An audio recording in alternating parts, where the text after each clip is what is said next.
Hello there, this is LEGO Dynasty, and today I'm bringing you my review of the LEGO Star Wars logo. It is set number 75407, comes with 700 pieces, and is rated ages 18 and up. Now this set retails in the United States for $59.99 and in Canada for $79.99.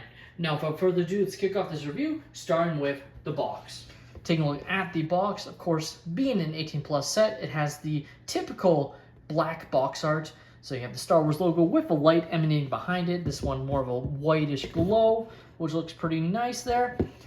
Side of the box has a really nice feature, or I guess detail, with a long time ago in a galaxy far, far away, which obviously plays before the credits of official Star Wars films. So by official, I mean, you know, like not a Star Wars story like Rogue One and Solo, etc. And probably, presumably, the Mandalorian and Grogu movie. On the back, you have it in a nice display area. What I always find interesting about these 18 plus sets when they're sort of taking pictures of is there's no other Lego next to it. Always just on its own, just someone bought one singular Lego set and the Star Wars logo at that. And then of course you also have the original A New Hope poster, which looks really nice. And of course the Star Wars logo that is seen in the films. You also have the dimensions, specifically the, I guess, width of the set being 30 centimeters or 11.5 inches across. Now take a look at the manuals. Of course, these are rendered images, though they are a little bit better than the play sets in my opinion. They don't look as rendered, but they are. Still, I like these a little bit better, though I liked when we get the box art reprinted on the sets. Just felt it looked cleaner and more consistent. Now being an 18 plus set, it does have a nice write-up of why they chose to do this in the first manual. And then the first manual builds Star, the second one builds Wars, of course, so that is pretty nice. And here we have the extra pieces I was left with following the build. Of course, you have a trusty brick separator, which I have so many of at this point, but also a nice assortment of pieces that you can add to your collection for free. Now take a look at the actual LEGO Star Wars logo, and I have to say, it looks really awesome. Like, it really does. I love how smooth it is compared to the Marvel logo that had a lot of studs. I actually think it looks really clean, not having any. Like, in fact, there's only a couple studs showing in the black, but overall, it's all smooth tiles, and I really, really like that. I think that makes a lot of sense, and I just think it looks really clean on a set like this that is specifically going to be for display. Now, there's enough studs showing that you will know it's Lego, but there's not too many showing that it somewhat detracts, which I personally feel like the Marvel logo kind of does, just due to the amount, since so many of the letters have exposed studs, kind of for no reason in my opinion. Like, so I'm really happy with what they did here, keeping all of this, you know, flat and tiled essentially, because again, it just looks really clean. Of course, you can break the set apart, so if you wanted to, you could display it a little bit differently, so very easy to detach, just like that. Now, of course, you would want to get a couple of tile pieces just to cover up some of these parts, specifically this random pink part. Not sure why they had to use that one rather than just a black one, but just adding a couple tiles if you wanted to display it like this. Not sure if you would, but you can definitely do that. Just like I said, we'll need a couple of tiles there, just so it looks a little bit better. But still, definitely nice that you can take it off and on as you see fit, and very easy to apply it back on just like that, and it's ready to be put on display again. I think this is definitely a set that's going to be a centerpiece of a lot of people's collections. Like, you can see my Billy bookcases in the background. I'm definitely going to find a spot and place it front and center.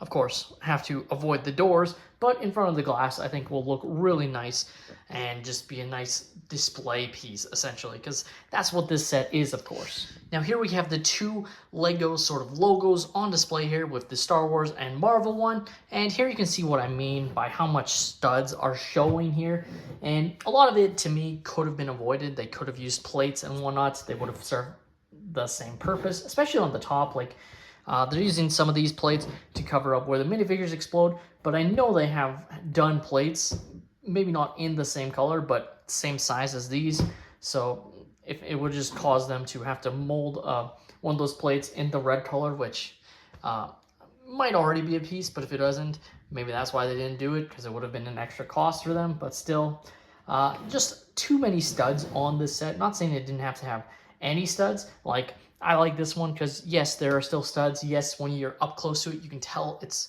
a Lego set, but it's not overwhelming. Like, I think a lot of the letters could have been fully tiled, etc. Now, the other main difference, of course, is the fact that there are minifigures included in this set. So, of course, it has the functionality of popping the characters out, and then, of course, you can pop Iron Man up as well. So you have 5 minifigures in this set compared to none in the Star Wars set. Not saying there isn't an Easter egg included, but it's already been spoiled in the marketing, but I will show that later. But that's definitely the main thing missing in a set like the Star Wars logo. I think there's just one figure that would have made a lot of sense, and that is simply a George Lucas figure. Marvel's already gotten a Kevin Feige figure in the Avengers Tower, so realistically to me, I have to believe they considered it, and perhaps George Lucas said no. Like, obviously he's not really involved in Star Wars anymore, just owns a lot of Disney shares, but overall has no say in Star Wars, so maybe he just didn't want there to be a figure, though there has been one created of him in the past that goes for quite a bit of money. So, I don't know, it feels like something that they could have done even without his permission, but maybe they wanted to respect his wishes, or maybe they just didn't decide to do that at all, which to me, if that's the case, is definitely a miss, as I think it had the Star Wars logo included one minifigure, I think that would have been great, and that's why I think it should have been a George Lucas minifigure. Now, like I said, there is one hidden Easter egg inside the set, and it's spoiled on the box and in the manual, and really in a lot of their marketing, but it is the Star Destroyer chasing after the Tantive 4, and even has a hidden sort of Tatooine, you know, it approaching the Tatooine planet with that little sort of cylinder piece there, so that's definitely nice. Definitely not entirely size accurate because the Tantive 4 is meant to be even smaller than the Star Destroyer, but it works and is definitely a fun Easter egg. But being the only Easter egg in the set is really disappointing, and again comes back to why I think they should have included a singular minifigure that would have just gone on display on the side.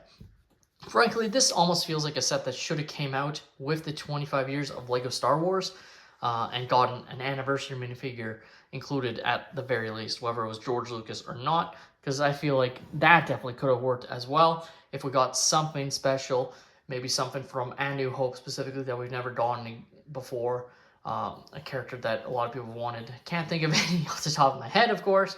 And with the upcoming UCS Death Star, we'll probably have a lot of those characters from like the Death Star and Empire. But at the end of the day, really feels like if it came out last year and included an anniversary minifigure, that might have been at least something. Because releasing without a minifigure, just to me, especially when you compare it to the Marvel one, which people are going to do because they're the only 2 logo sets currently on the market, you know, it just feels like a miss. The LEGO Star Wars logo is a really cool LEGO set. It definitely looks fantastic on display. Now, if you really, really want this set, it's still a set to wait for it to go on sale because it's 60 US and 80 Canadian dollars. Like, it's just expensive for what it is. The fact that it has no play functionality whatsoever, which, yes, a lot of, you know, diorama LEGO Star Wars sets and Starship Collection sets don't have play functionalities, but I think those are a little bit different, especially the dioramas, since a lot of those come with minifigures. And in this case, just, I don't know, like, I absolutely love this set. I'm going to love having this on display. I think it's going to look awesome, just like I think the Marvel logo does look awesome on display where I have it in my collection. But at its price point, I still think this is one to wait for it to go on sale, because then you're going to really feel happy about getting it versus the current retail price. With that being said, that's all my opinion. Let me know your thoughts on the LEGO Star Wars logo in the comments down below. Have you guys picked up the set, or are you planning to? Please like and subscribe if you have enjoyed, and have a great day, everyone.